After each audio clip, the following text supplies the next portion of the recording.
Yes. Could you please introduce yourself and tell us something about you? My name is Michael D. Niekamp. I'm married. I have two boys, 11 and 7. And I'm in the military. What are your two boys' names? Derek and Braxton. Braxton. Where do they go to school? They go to Blair Oaks Elementary. Okay. Could you state your birthday? My birthday is January 25th, 1978. And where were you born? I was born here in Jeff City. Do you have any siblings? I have one brother, older. Like me, he went to Helias. And he was also in the Air Force. Does he have any kids? Yes, he has 2 kids, 16 and 14, I believe. Okay. And do They live in St. Louis. All right. What's the highest grade you completed? I graduated from Helias, and then I graduated college, Columbia College, with a bachelor's in art, a bachelor's of art in human resource. Did you play any? Were you involved in sports or activities or clubs? I played football in high school, wrestled in grade school, and now I play golf. It's a lot easier on the body. Yeah. Pretty frustrating sport. Yes, very. So, continuing on the family, do you have any others that joined the military? I've had a couple uncles that served during Vietnam. Like I said, I have my brother who was in the Air Force for 5 years. I've got several cousins that have either joined the Navy, Air Force. Most of them have retired from it. I think that's about it. So are your uncles served in Vietnam, right? Yes. Are they still living? One is not. Okay. What branch did you choose? I chose the Missouri Army National Guard. And why did you choose that? I chose that because I didn't want to. I saw what my brother did. He joined active duty Air Force. He left, wasn't around his family, wasn't around his friends, things like that. Wasn't certain it was something I wanted to do, so I just chose to do the 1 week in a month, 2 weeks out of the summer, just to kind of get a feel for it, see what I thought. Okay.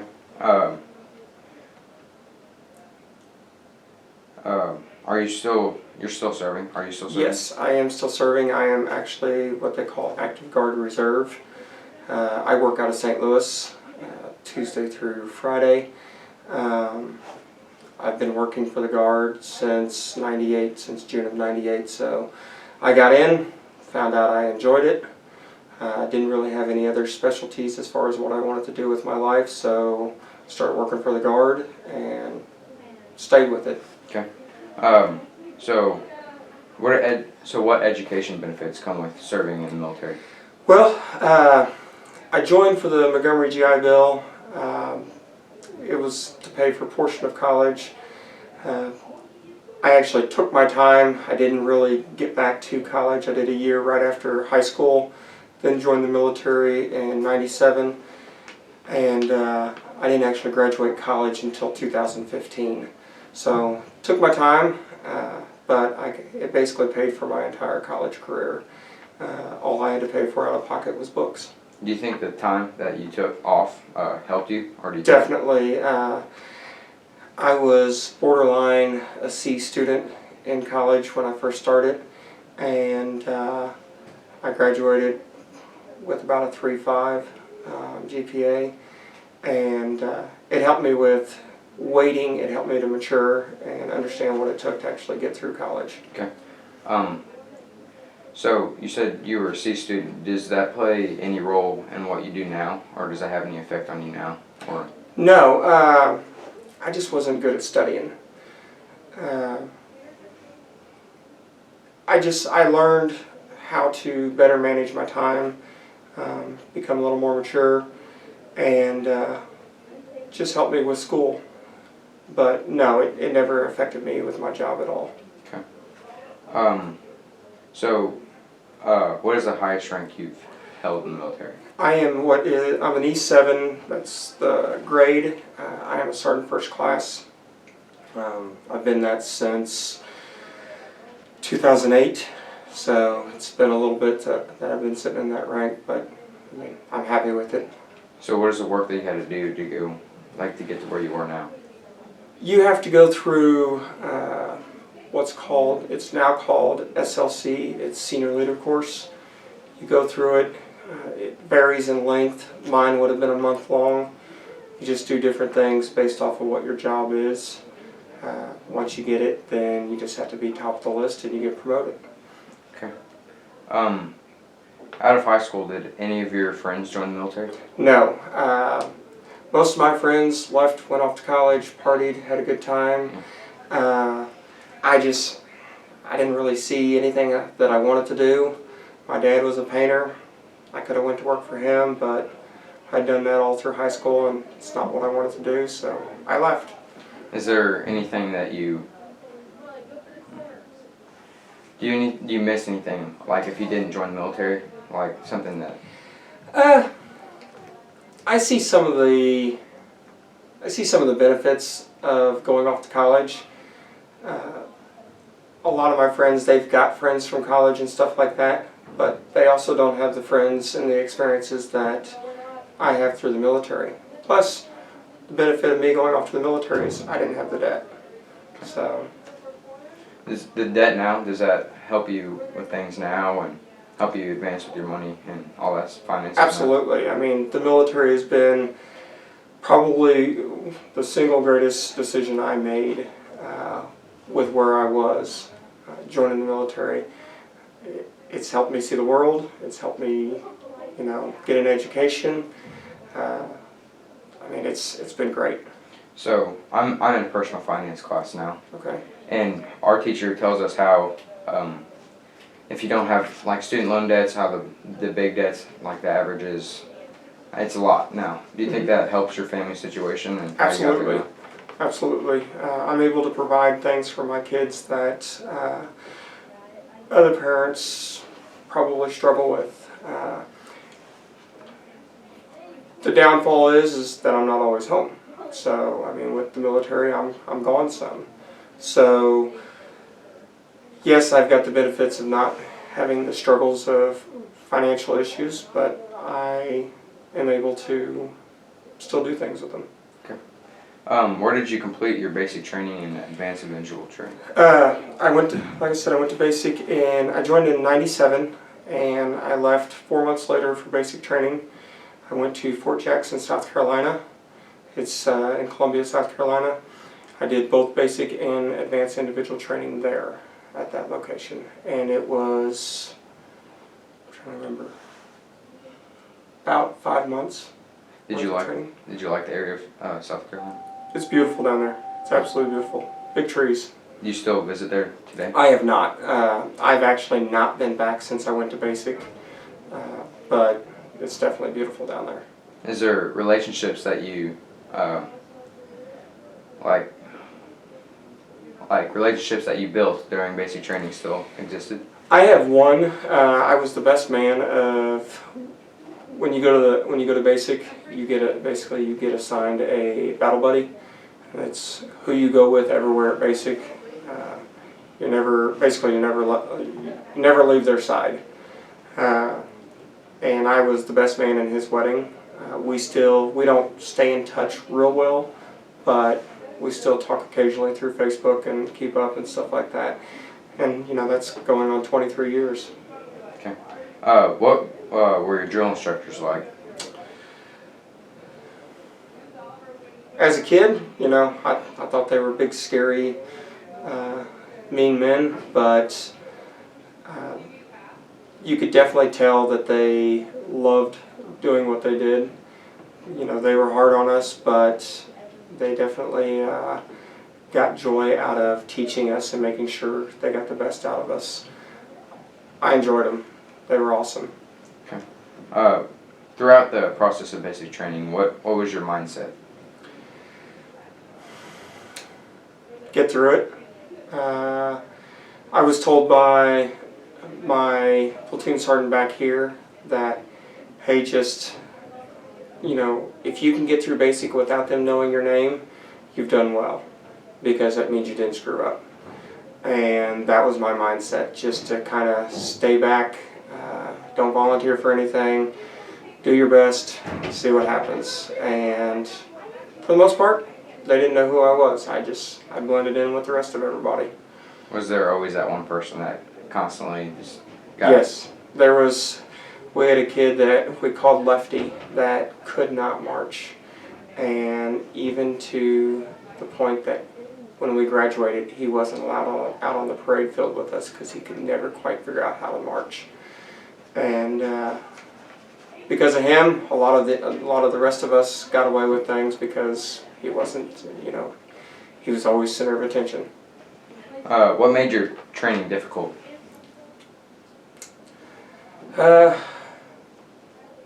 Probably just the non-stop going. Rarely did we have time to sit down and do nothing. We were always on the go. One thing that did make it difficult, my parents actually made it difficult on me. Elias was actually going through I was there during football, and that was the year that they won state championship. So my parents sent the newspaper basically every week of them making it further into the playoffs. And my drill instructor made me read the paper out loud, read the sports section out loud to everybody. So it was difficult in situations like that because you were the center of attention, but other times it was, it was good. What was your sleep schedule like? It depended. Most time we were up by 04. Some nights we didn't get to bed till 2200, 2300, which is 10, 11 o'clock at night. Very little sleep. You had what was called either fire guard or staff duty. And basically that is you got woke up in the middle of the night and you went and walked around the bays to make sure nobody was doing anything wrong, or you answered the phone downstairs in the headquarters building. So it was little to no sleep for the most part. Was there like some common exercises that you guys do constantly, or? We did PT every morning, physical training every morning. That was 04:30. It ranged from running to push-ups, sit-ups, jumping jacks, things like that. But I mean that was a constant. And then you would come back and they would find a minute thing wrong with something on your bunk, and they would tear your bunk apart, and now you're scrambling to try to get your bunk put back together before you had to beat a formation. So it was just a constant push, push, push. But it was all for a lesson. It was all to teach us to work together, be a team. That was the biggest thing with basic training, is that you brought all these people from Jeff City to New York City to San Diego, and bringing them all together from all these backgrounds to make them work together. What would you say your favorite thing about basic training was? Military-wise, I think probably we had this thing called Victory Tower. You rappelled down the side of a wall. That was, as far as an experience, that was awesome. But as far as basic as a whole, just that little bit of downtime that you did have, sitting around and talking to fellow soldiers and finding out what, where they came from, what they did, things like that. So back to the difficulties of basic training, was there anything you specifically struggled with? That PT, physical fitness. Even though I played football in high school and worked out and stuff like that, I got out of high school in the first year. I didn't do anything. So the first time I sat down or got down to do my push-ups, we're supposed to do so many push-ups in 2 minutes, and I think if I remember correctly, I did like 20 push-ups. I had no strength, so I was heavy. I had gained a lot of weight right after high school, so just fighting the weight, fighting the inability to have the strength, and seeing where I came from after basic, that was rewarding, but it was my biggest struggle. do you think football in high school gave you better preparation, or do you think it helped at all? It made me understand what it was going to take to get back in shape. But no, football, nothing that I did prepared me to get ready for basic. Just the mindset, just getting into the mindset of, you got to do this because you don't want to fail. Okay. Throughout your time serving, what country conflicts or major events has happened? Well, I mean, September 11th happened. I mean, that was a big one. I remember exactly where I was at. I mean, the Iraqi War, Afghanistan War, those things happened during my time. Just different things like that. I mean, basically everything that you've seen on the news, probably studied about since being in high school. I've seen those. Before my time, I mean, I sat in homeroom watching, here at Elias, watching Desert Storm on the news. So that was a big thing that kind of affected me on wanting to go into it. So. During 9/11, what kind of impact did they have on you guys and all the other people in the military? Probably the biggest, no direct impact as far as me, as back then. I mean, I'd been in 4 years when that happened. Things changed. I mean, we stopped going, when we left work, because I was working for the Guard then, when we left work, we had to change before we left. We had to be in civilian clothes. They didn't want us driving home in uniform. We changed how we did things. The Guard itself changed. We became more structured. We were a little less of a, wouldn't say lackadaisical, but we became a little more rigorous, a little more active duty style. It was good. I mean, the change was definitely good. But where I actually saw it was several months later. I was at a school to get promoted, and that was the first time I saw anybody get affected by having to go overseas. We were in class, and 3 of the soldiers I was in class with got pulled out and told that they were deploying. And I mean, just seeing that was a big change to the way things were happening. You said, so whenever you were going through the military, you had to do classwork. Was that hard, or? Yes. The funny thing with the military is they don't want you to fail, but they're not going to give it to you. I've been through probably 15, 20 classes in my military career, and every single one of them has had its challenges. Anything from physical fitness to just being on time, the way they make you do things. Okay, so did you have to take like your general education courses and all that stuff in the military? No, my general education courses were all through college. The military, you have different types of classes. For example, I'm in what's called a battle staff position now, and you have to go to a course that teaches you basically how to draw on a map. It sounds easy, but there's a lot of technical terms and things like that. It's a month long. I actually went to that course 5 days after getting married 2 years ago. So I got married on the beach. 5 days later, my wife dropped me off at the airport to leave for 30 days to a school where she didn't get to see me at all. So. Do you think that had a big impact on you? Like, did you ever have to think about leaving the military or something because you miss your family so much, or? No. I was married before. I've been married and divorced and remarried. So, yes, it's been a struggle.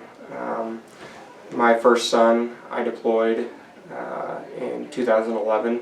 From 2011 2012, my first son, he turned 3 while I was deployed, and he turned 4 shortly before I got home. and my second child was born while I was deployed. So there's things that I've missed through my military career. I've given up that others haven't, but I wouldn't change it. What was your first assignment after basic training? Back here in Jeff City. I was with a unit here in Jeff City, and from there I've been in Kansas City, Columbia, back here in Jeff City, St. Louis, places like that. Did you have to receive any special training? Every soldier receives special training based on their job. I've been everything from admin. I hold an admin MOS, which is military occupational specialty, to supply, to now military police. Based on what you do, you have different specialties. So the ACT score and the PSAT, does that have any role in, like? No. For me, no. The ASVAB is what makes a big deal for us. You have to score a certain amount on the ASVAB to get into the military. And based off the ASVAB scores within your ASVAB, there's, I think, 11 different sections. Based on those scores can determine what job you get in the military. Where have you served? I have served in Qatar, which is in the Middle East. I've served in Haiti, Poland, Germany, and then throughout the United States. Which location was probably your favorite? Most rewarding was Haiti, definitely Haiti. We went down there to help after the earthquake, and just getting to help the people, that was awesome. So the other locations, are they more like fighting based, or are they just, helping people out? And Poland was just a training event. Qatar was a deployment. That was a year-long deployment. Germany was another just training event, and then various places throughout the United States. It's been either schools, training exercises, things like that. Can you tell us anything about what you did in Qatar? Or? I was a detachment sergeant. I took care of making sure all my soldiers were where they were supposed to be on time, and that they had the training that they needed to have. Other than that, no, I can't speak of anything else on it. Okay. So, did you serve in any wars? No. Qatar was considered an operation, so I served during Operation Enduring Freedom, but as far as actual war, no. So with the locations overseas, when did you, where in your life were you when you did that? What age were you whenever you went to, Poland or somewhere like that? Poland wasn't too long ago. That was 2016, and so I was 38, 39 years old. Qatar, that was in 2011 to 2012. Like I said, my youngest son was born while I was there. And then the other ones just throughout my career.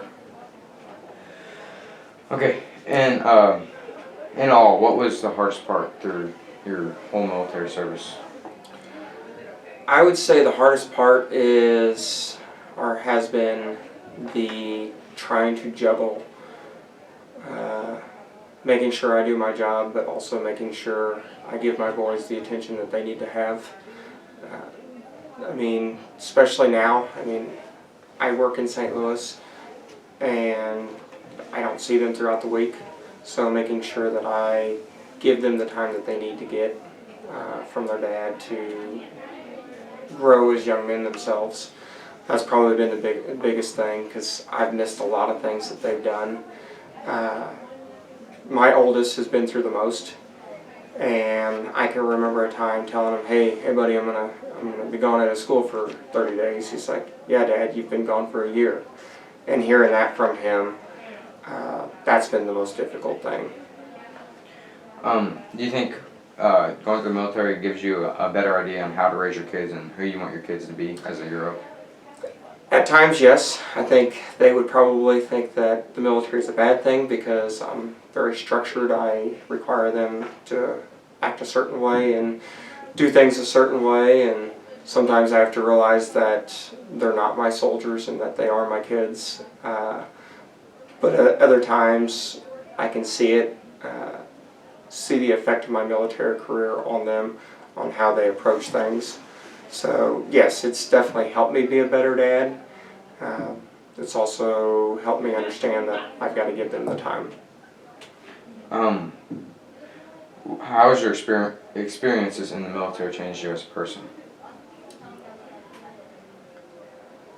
It's made me grow up. It's made me see things in a different light. Where some people, they go through life, if you want to say, taking advantage of the things that they have in this country. You know, the military has definitely helped me to understand by going different places and seeing what other people have gone through to appreciate everything that I have. So it's definitely kept me more grounded. Okay. So how would you, whenever you were going to other countries, how would you stay in touch with your family? Well, my career has definitely spanned a time. When I was at basic, we had to have calling cards. We had payphones. So you stood in line for 30 minutes to an hour waiting to get your 5-minute phone call, hoping that whenever you called somebody that they would answer, because if they didn't answer, you were done. You didn't get to talk to anybody that day. To now, I can pick up my phone and Skype my family and talk to them and stuff like that and stay in touch. My oldest, we Skyped 5-6 times a week whenever I was over in Qatar, and got to see him do things. I've played board games over the phone with my oldest. So I mean, technology has definitely made it easier to stay in touch with family. Do you think what was the longest period of time that you went without talking to your family? Definitely basic. I mean, I would go 2-3 weeks without talking to anybody back home, waiting for a letter, sending a letter, things like that. As far as when I've been to places, Poland and stuff like that, you could just pick up the phone and call them anytime. You just had to know the time difference. So now it's so much easier to talk to people. So, like with those 2 to 3 weeks where you wouldn't talk to them, would you use that, or would you use your family as inspiration to keep you going? You got lost in what you were doing. I mean, you didn't have a lot of time to sit back and think, so you just kept going, and then it was like, oh, I haven't talked to somebody, so then you would start talking to them, and you'd catch up, and everything was good. So, what kind of friendships did you create throughout your service? I mean, I've got some amazing friends that I still talk to that are located all over the world. It's different. Not because you've seen things that other people haven't seen, but just because you've done things, you've gone through. There's a reason why they call us the 3%. Only 3% of the country serves. So there's very few of us, and you realize that those are the people that you want to spend your time with and do things with. And like I said, I play golf now. Everybody I play golf with, I've been in the military with. Very few people do I play golf with that didn't serve. We just have a bond that nobody else has. So you think that relationships that build up for years and years and years upon not being in the military, do you think those are weaker than the ones that are, No, I wouldn't. My best friend from high school, I mean, him and I stay in touch all the time. I mean, we're constantly talking. But we grew up together. But when I'm struggling with something with the boys or with family or anything like that, it's the soldiers I lean on. It's my fellow soldiers that I lean on to ask them questions. How did you go about doing this? Because they're the ones that have experienced it. So, you know, when my buddy says that he can't do this or he can't make this kid's practice, I'm like, I don't know that I've seen a practice, because that's what I miss. I miss all those. So, What do you think the best part of your service has been? the best part, still to this day, is a little kid walking up when I'm in uniform and wanting to shake my hand. Nothing beats that. Nothing beats some little boy, some little girl wanting to tell me thank you. Because those are wholeheartedly true thank yous. It's not just something that they want to say, because they look up to us. So would you encourage every child, if they see someone in military uniform, to go say thank you and shake their hand? If you see them in uniform, yes. Don't bombard them, but definitely just as you're walking by, just thank you for your service. But also if they're with their spouse or they're with their kids, thank them too, because they go through it just as much as we do. So back to your relationship with your wife and kids, how do you think that affected you and like the military and all that again? Well, it's definitely, luckily my wife now, she was a police officer, so she gets the military, she understands it.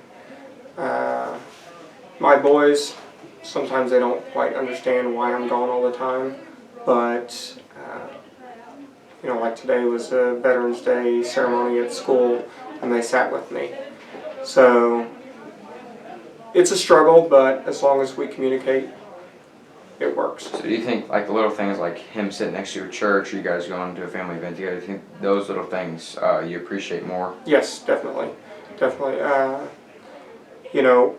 My oldest likes to wear my military service hat, and seeing him in that, it's funny just walking around the house, but I love it because I know that means a lot to him. That, me being in the military, he looks up to that. So with the uniform, I forgot to cover. What did the drill officers expect from whenever you put on your uniform? Well, it's changed from when I enlisted to now. Back then, your uniforms were pressed. Everything was straight. Your boots were shined. Now, our uniform's a little more, I'm not going to say wrinkled, but you don't have to press the uniform anymore. You don't shine your boots anymore. So things are definitely different, but you still have to be, there's a requirement on how you wear your uniform, and you're supposed to be in it. Okay. What are some lessons that you've learned through the military that have helped you get through your life? I would say probably organization, managing schedules.